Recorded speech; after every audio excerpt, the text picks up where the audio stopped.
thank you very much. You have been here since 2012. Yes. You have witnessed so many things.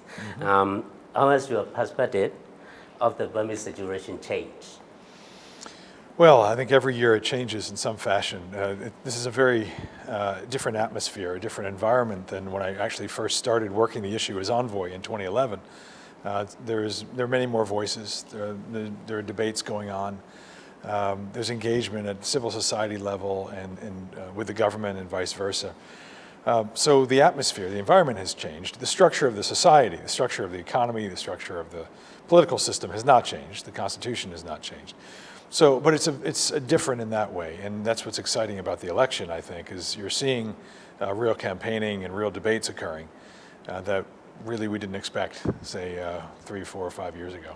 So that there are said, things need to be changed. What need to do more about this, the realization or real change in this country? Right. Well, I think the constitutional change is very important.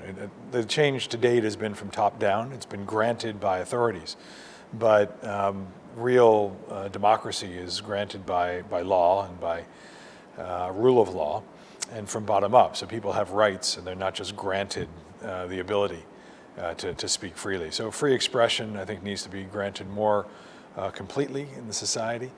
I think people need to feel that their economic situation is evolving and that they have land rights and control over the well-being of their families. These are the types of things that get to the structural aspects of the society. Civilian control of the military is very important. What is the impact on America and Burma relationship so far? Well, we've obviously evolved greatly. In the past, we were alienated from each other. We didn't have formal diplomatic relations without an ambassador. We had a chargé here, and I was the first ambassador in more than 20 years. We've had the President of the United States here twice, and he was the first ever sitting president. So it's become more normal in that way, in our interaction. And we are absolute supporters of the reform process. But there's still a ways to go to fully normalize. The election will be an important moment in this process. But we have been on the side of the people of this country for a long time. And we will not abandon the people of the country and our commitment to ensuring the success of this country for years to come. So about as you said, the election will be one of the milestones, about so far you've been witnessing about the election process. It is a complex one. Yes, and what is U.S. keep an eye on, especially what are the issues that concern with to make sure this is a credible election in this country? Well, there are many issues, and the Election Commission has had a very difficult task from the beginning. This is a difficult thing to have a high-quality election. It requires a great deal of capacity that I think they've had to develop on the run, and we're within a short time of the election. There are a number of things we look at. I mean, the voter list issue, obviously, is a big one, and that's a very, very high-profile issue for the people of the country. Voter education is very important so that the people here understand their rights as voters and how to actually vote. The questions of advance voting, that was a big issue in 2010. Ensuring that advance voting is monitored and fair process. We put out a statement with other missions about the mixing of religion and politics. We are quite concerned that elections are naturally divisive moments. Someone wins, someone loses, but that certain things are beyond the bounds. And division according to religion or ethnicity or anything, race, I think is unhelpful, not just for the election, but beyond the election. Okay, also there is a joint statement, made by U.S. Embassy here and 7 other embassies about the using of religion during the election campaign. What's your embassy making sure that, that does not happen and, it's be prevented that because it is against the Constitution. Also, it's no use for everybody.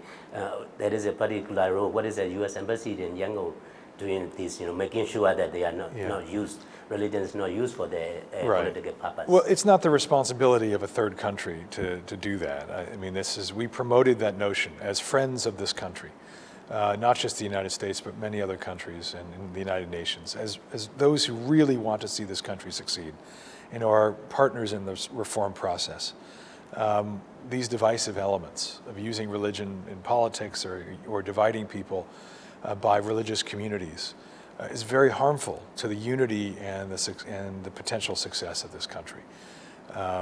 So that's what we wanted to speak out on early in the campaign, because look, we have similar problems in the United States. Other countries have this problem. The key to answering this and dealing with this will have to come from within. It will have to come from the people of this country who say, I am not going to be divided just because my neighbor is a different religion. We are fellow citizens, we are fellow residents, and we are the vision that we have for our country. This is also Carter Center is doing the election observation. And what is their role? And what do you expect that they are finding? How do we know that what is they are finding? Is there any particular standard or any particular issues that they are observing during the election? Can you explain about their role? Sure. Well, you should talk to the Carter Center directly about their work. They are not affiliated with the U.S. government. They are founded by Jimmy Carter, who was a former U.S. president, but it is a private organization that is not connected to the U.S. government. But we listen very closely to what they say. They've worked all over the world in more than 100 countries, observing elections and writing reports about what they see. They provide an objective, a nonpartisan view based on very practical standards, international standards of how elections are administered, how campaigns are run, how election day is conducted, and how the post-election period proceeds.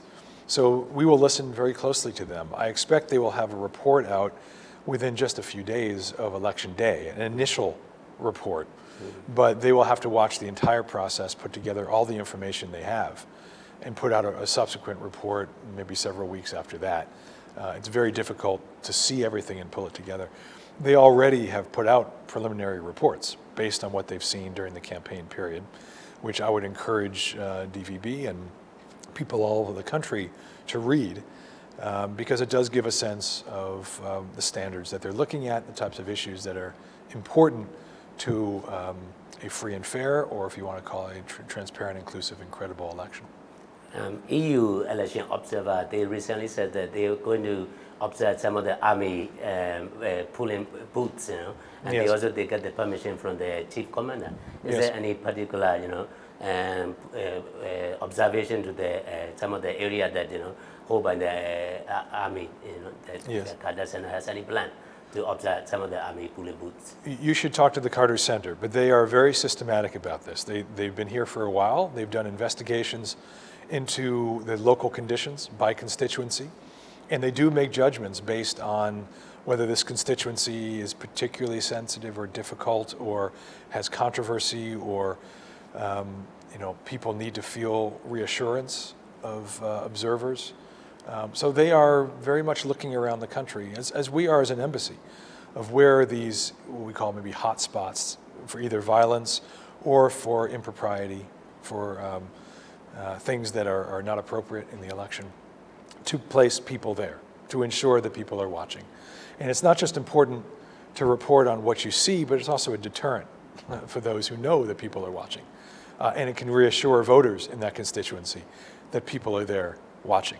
That's also the role of the international community, not to give it a thumbs up or thumbs down. And I want to manage the expectations of people of this country.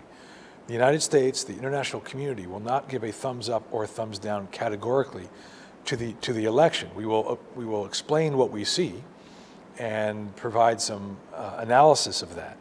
But ultimately, the decision on the election will come from the people of the country.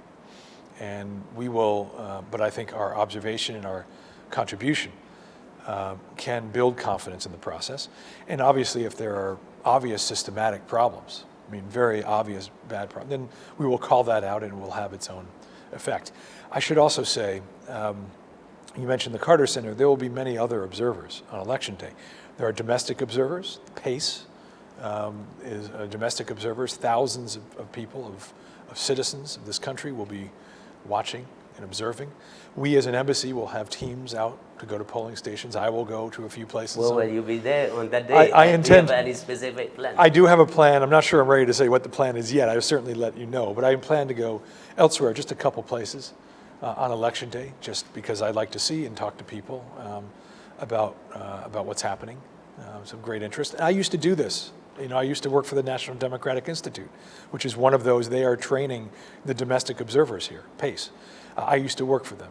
and I enjoy elections. I think they're the most, I get energized. I think they're one of the most inspiring things to watch. People, oftentimes under hardship, who courageously say, I want to be heard. I am going to be heard today. Listen to me. And I'm going to go to vote.